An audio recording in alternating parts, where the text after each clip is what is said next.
Exploration time. The good thing about Cardinal Tetra, their glow-in-the-dark quality.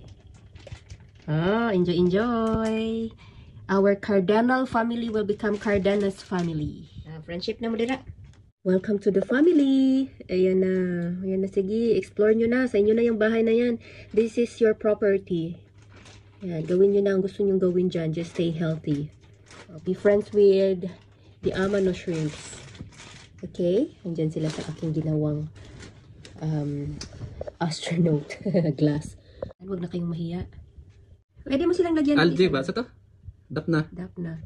Do you remember the dapnas? Ayan, kinakain na nila. Yeah, kabalo na sila. Diba? Enjoy na sila. Ay, aggressive, di ka na siyang isda. Iklihok kayo. Diba? Ang ingay ni Dada.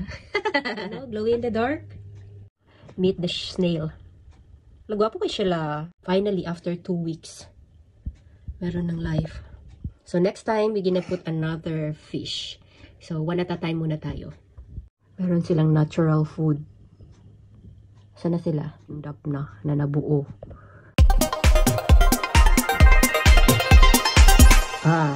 Kuha. Gagawa na sila. Those are foods. Natural. Na nag-grow naturally from this aquarium ecosystem. Kani ang siya ang gapangitlog, bebo? Kaning ginasundan-sundan nila ba? Ayan, tapay-tapara niya, na, bebo? Muto siyang buntis, no? Apa ro? Ay. Kuha siya. I told you. Nanganak na siya. Paano yan? Paano tayo dadaming yan kung kinakain nyo yung itlog nyo? Wala. Paano tayo magiging successful big family nito? Laying eggs. Grabe. Bongga ang bro. Thank you for the siopaw. Siopaw ni Maricel. Nanapod, beb. Oops. Huwag yung kainin naman lahat. Busog na kayo. Ikaw na po ni Mau. Gikas nasuko siya ba? Gikaon ng itlog. Yung aming shrimp, lumalaki sila.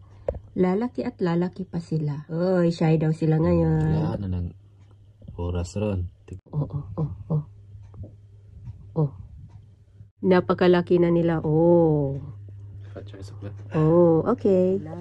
Nag-uusap sila. Hindi nila panahon. Kasi magulo pa to.